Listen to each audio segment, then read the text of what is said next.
Hi friends, ലാൽസീസ് world YouTube ചാനലിലേക്ക് എല്ലാവർക്കും സ്വാഗതം. കാശ്മീരിലെ ഡാൽ ലേക്ക് അല്ലെങ്കിൽ ദൽ തടാകത്തെക്കുറിച്ചാണ് ഇന്ന് പറയുന്നത്.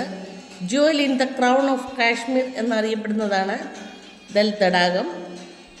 7.44 കിലോമീറ്റർ നീളവും 3.5 കിലോമീറ്റർ വീതിയുമുള്ള ഈ തടാകത്തിന് 1.42 മീറ്റേഴ്സ് അല്ലെങ്കിൽ 4.7 ഫീറ്റ് താഴ്ചയുണ്ട്.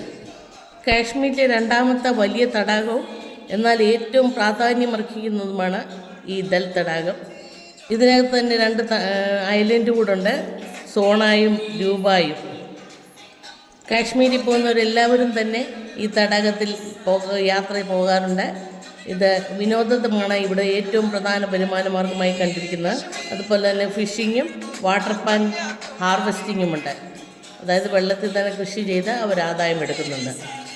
കഴിഞ്ഞ 3 മാസം കൊണ്ട് ഏകദേശം 10 ലക്ഷം പേരാണ് അവിടെ വിസിറ്റ് ചെയ്തതെന്നാണ് അറിഞ്ഞത്. ഷിക്കാര ബോട്ടിൽ യാത്ര ചെയ്യുക എന്ന് പറയുന്നത് ശരിക്കും വളരെ സന്തോഷകരമായ ഒരു അനുഭവമാണ്.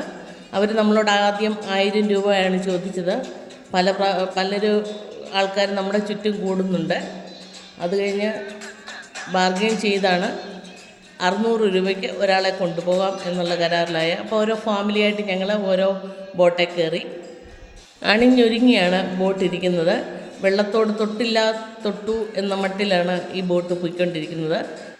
1.42 മീറ്റേഴ്സ് മാത്രമേ ഉള്ളൂ താഴ്ച. അതുകൊണ്ട് അധികം പേടിക്കേണ്ട കാര്യമൊന്നുമില്ല.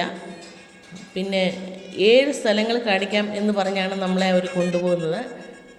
നല്ല സുഖമായ സീറ്റാണ്, നല്ല കാറ്റുമുണ്ട്, തണുത്ത കാറ്റാണ് അടിക്കുന്നത്. ഇവിടുത്തെ ഒരു പ്രത്യേകത കണ്ടതെന്നാന്ന് വെച്ചാൽ അവിടെ തന്നെ തടാകത്തിൽ തന്നെ ബിസിനസ്സുകൾ നടക്കുന്നുണ്ട്. പെർഫ്യൂം വിൽക്കാൻ, കഴിക്കാനുള്ള സാധനങ്ങൾ കൊണ്ടുവരാൻ, അതുപോലെ തന്നെ കവ എന്ന് പറഞ്ഞുള്ള ഒരു കാപ്പി കുടിക്കാൻ.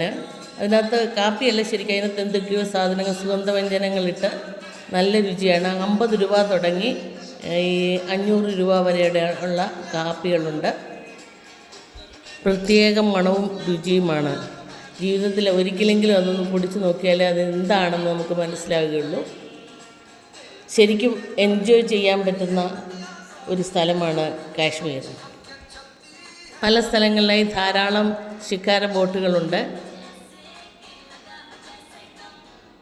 നമ്മുടെ കൂടെയുള്ള തൊഴിയുന്ന അദ്ദേഹം നമ്മൾക്ക് വേണ്ട വിവരങ്ങളൊക്കെ തന്നുകൊണ്ടിരിക്കുന്നുണ്ട്. മിന്നി കാണുന്ന ഹൗസ് ബോട്ടുകളാണ്, എല്ലാം വെള്ളത്തിലാണ് നിൽക്കുന്നത്. അവിടെ ഹിന്ദി സിനിമയുടെ എല്ലാം ഷൂട്ടിങ്ങും പല മലയാള സിനിമയുടെ ഷൂട്ടിങ്ങും നടന്നിട്ടുണ്ടെന്ന് പറയുന്നു. ഈയിടെ തന്നെ ഷാരൂഖ് ഖാൻ വന്ന് അവിടെ അഭിനയിച്ചിട്ട് പോയി എന്ന് പറഞ്ഞു. അവിടെ നമുക്ക് താമസിക്കാവുന്നതാണ്. 2500 തൊട്ട് 7500 വരെയുള്ള മുറികളുണ്ട് എന്നാണ് പറഞ്ഞത്. ഞങ്ങളവിടെ താമസിക്കാൻ ഉദ്ദേശിക്കാത്തതിനാൽ അതിനെക്കുറിച്ച് കൂടുതൽ ചോദിച്ചില്ല. ഞങ്ങൾ ഓൾറെഡി ഹോട്ടലിൽ റൂം എടുത്തിട്ടുണ്ടായിരുന്നു. സന്ധ്യ മയങ്ങുന്ന നേരത്തെ ഇങ്ങനെ കുടുംബമായി പോകാൻ പറ്റുക എന്ന് പറയുന്നൊരു ഭാഗ്യം തന്നെയാണ്. അതിൻ്റെ ഇടയ്ക്കായിട്ട് ആമ്പൽ ചെടികളോ താമരയോ ഏതാണ്ടൊക്കെ നിൽപ്പുണ്ട്. ഒരു സൈഡിൽ ബിസിനസ് നടന്നുകൊണ്ടിരിക്കുകയാണ്, കച്ചവടങ്ങൾ. ഓരോരോ സാധനങ്ങൾ വാങ്ങിക്കാനായിട്ട് അവിടുത്തെ കടകളിൽ വള്ളം നിർത്തി വാങ്ങിപ്പിക്കുന്നുണ്ട്. നമ്മളവിടെ തൊഴിയുന്ന അദ്ദേഹം പറയുന്നുണ്ട്, ഈ കട നടത്തുന്നവരെ സഹായിക്കണം, മാക്സിമം സാധനം വാങ്ങിക്കണം എന്നൊക്കെ പറയുന്നുണ്ട്. അസ്തമയ സൂര്യൻ്റെ കിരണങ്ങൾ ഈ തടാകത്തെ കുറെ കൂടെ മനോഹരിയാക്കുന്നു. ഈ തടാകത്തിൻ്റെ ഒരു പ്രത്യേകത, ഈ തടാകത്തിൽ ഫ്ലോട്ടിംഗ് വെജിറ്റബിൾ ഗാർഡൻ ഉണ്ട്. കുക്കുംബർ, ടൊമാറ്റോ, അതുപോലുള്ള ചെടികളൊക്കെ വെച്ച് അവർ ആദായം എടുക്കുന്നുണ്ട്. അത് ഒഴുകി നടക്കുന്ന ഒരു സംവിധാനമാണ്.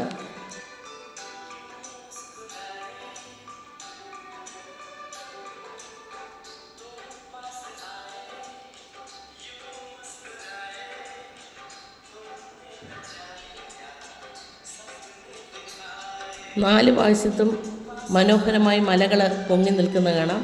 കുളക്കോഴി അവിടെ തൻ്റെ ഇരയെ തേടി നടക്കുന്നു.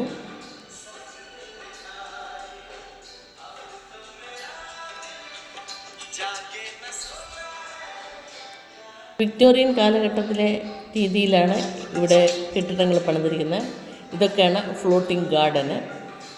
ഇവിടെ തിനയൊക്കെ കൃഷി ചെയ്തിട്ടുണ്ട്.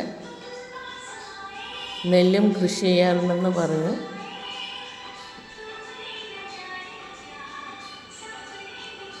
ധാരാളം ആൾക്കാർ നമ്മളെ കടന്നു പോകുന്നുണ്ട്.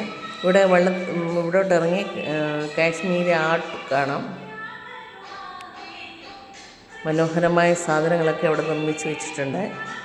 എല്ലാ സ്ഥലത്തും കയറിയാൽ ഒത്തിരി സന്ധ്യയായി പോവും എന്ന് ഞങ്ങളുടെ കൂടെയുള്ള അദ്ദേഹം പറഞ്ഞു. അവർ ചില കടകളൊക്കെ നോക്കി വെച്ചിട്ടുണ്ട്. ആ കടകളിൽ കയറ്റാനാണ് നമ്മളെ ഉദ്ദേശിക്കുന്നത്. മലകളുടെ അതിമനോഹരമായി കാണാം നമുക്ക്. ഇവിടെയെല്ലാം ആമ്പൽ ചെടികൾ നിൽപ്പുണ്ട്.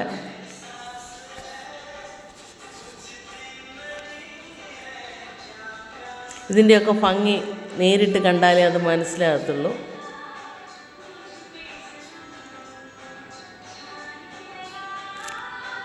ആ ചെറിയ തണുപ്പും വെള്ളത്തിൽ കൂടെ വള്ളത്തിൽ പോകുന്നതിൻ്റെ ഒരു സുഖവും എല്ലാമൊക്കെ അനുഭവിച്ചാലേ അത് മനസ്സിലാവുള്ളൂ.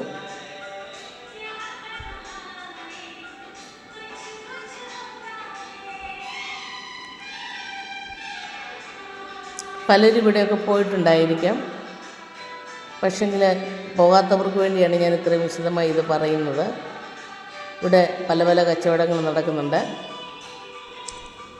ട്യൂലിപ്പ് ഫ്ലവേഴ്സ് വിൽക്കാനായിട്ട് ആൾക്കാർ നടക്കുന്നുണ്ട്. അതിൻ്റെ ഒരു വള്ളം കടന്നു പോകുന്നു. ഞങ്ങളിതിൻ്റെയൊക്കെ ഭംഗി ആസ്വദിച്ച് ഞങ്ങളുടെ യാത്ര തുടരുകയാണ്. സന്ധ്യ മയങ്ങി വരുന്നുണ്ട്. ഞങ്ങളെ ഒരു കടയിലേക്ക് കയറ്റാനുള്ള ഉദ്ദേശത്തോടെ അദ്ദേഹം നീക്കി നിർത്തുന്നുണ്ട്. മീന ബസാറാണ്. തുണികളുടെയും സെറ്ററിൻ്റെയും ഒപ്പം തന്നെ മനോഹരമായ കൊത്തുപണികളുള്ള സാധനങ്ങളുടെയൊക്കെ ഒരു കടയാണ്.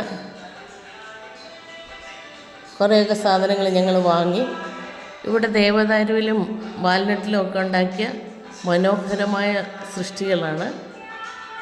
എല്ലാവിധ സാധനങ്ങളും ഇവിടെ ഉണ്ടാക്കി വെച്ചിട്ടുണ്ട്.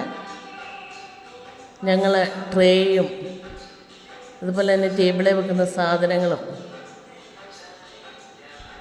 ഫ്രൂട്ട്സ് വെക്കുന്ന കൊത്തുപണിയുള്ള പാത്രങ്ങളൊക്കെ ഞങ്ങൾ വാങ്ങി. മറ്റുള്ള സ്ഥലത്തെ അപേക്ഷിച്ച് ഇവിടെ അല്പം വില കൂടുതലാണ്. കാരണം വെള്ളത്തിലുള്ള ഒരു കടയാണ്. എങ്കിലും കാശ്മീരിൽ പോയതും കാശ്മീർ തടാകത്തിനകത്തെ കടയിൽ നിന്ന് വാങ്ങിയെന്ന് അഭിമാനത്തോടെ പറയാനും പറ്റുന്നല്ലോ എന്ന് വിചാരിച്ചാണ് നമ്മളത് വാങ്ങിയത്. പിന്നെ നമ്മുടെ കൂടെ വന്ന ആൾക്കാർ പറഞ്ഞു, പാവങ്ങൾ ഒത്തിരി കഷ്ടപ്പെട്ടാണ് അവിടെ അങ്ങനെ ഒരു കട നടത്തുന്നത്, വാങ്ങിച്ച് സഹായിക്കണം എന്ന് അഭ്യർത്ഥിച്ചിരുന്നു. മനോഹരമായ സൃഷ്ടികളാണ് എല്ലാം തന്നെ. ഒന്നിനൊന്ന് മെച്ചമാണ് എല്ലാ സാധനങ്ങളും.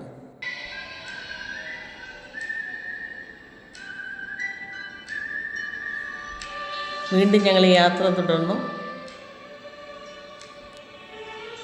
നെഹ്റു ഗാർഡനിൽ കയറിയെന്നു.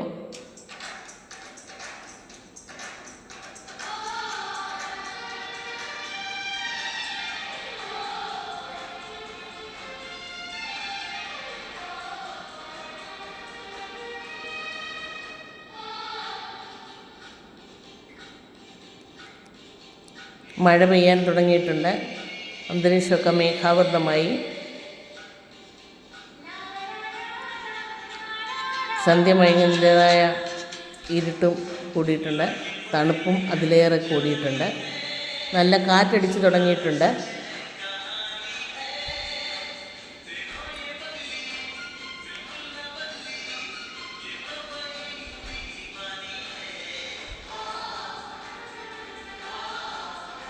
ഇപ്പോഴും ആൾക്കാരുടെ തിരക്കാണ്.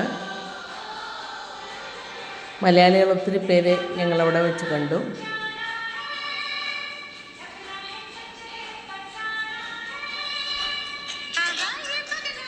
ഒരു സീസണിൽ മാത്രമേ ഇവിടെ യാത്ര തുടരാനാവുകയുള്ളൂ. അല്ലാത്തപ്പോൾ നല്ല മഞ്ഞ് മൂടാറുണ്ട് എന്നാണ് അവർ പറഞ്ഞത്. ഒരിക്കലെങ്കിലും ഈ ബോട്ടിൽ ഇതുപോലുള്ള ഒരു യാത്ര ചെയ്യാൻ സാധിക്കുക വളരെ സന്തോഷകരമായ കാര്യമാണ്. അങ്ങ് ദൂരെ എല്ലായിടത്തും ലൈറ്റ് ഇട്ടിട്ടുണ്ട്. ശക്തമായ കാറ്റടിച്ച് തുടങ്ങിയിട്ടുണ്ട്. ഞങ്ങളുടെ ബോട്ടിലും തിളങ്ങുന്ന ലൈറ്റുകളൊക്കെ ഇട്ടു. മനോഹരമായ കാഴ്ചകളാണ് ചുറ്റുപാടും കാണുന്നത്. കെട്ടിടങ്ങളിലെല്ലാം ലൈറ്റ് ഇട്ടപ്പോൾ തടാകത്തിലെ റിഫ്ലക്ഷനും കൂടെ ആയപ്പോൾ അതിമനോഹരമായിരിക്കുന്നു. ജീവിതത്തിൽ ഒരിക്കലെങ്കിലും എല്ലാവർക്കും ഇതൊക്കെ ഒന്ന് പോയി കാണാനും ആസ്വദിക്കാനും സാധിക്കട്ടെ എന്ന് ആശംസിക്കുന്നു. നിങ്ങൾക്ക് എൻ്റെ വീഡിയോ ഇഷ്ടപ്പെട്ടെങ്കിൽ ലൈക്ക് ചെയ്യുക, ഷെയർ ചെയ്യുക, സബ്സ്ക്രൈബ് ചെയ്തിട്ടില്ലാത്തവർ സബ്സ്ക്രൈബ് ചെയ്യുക.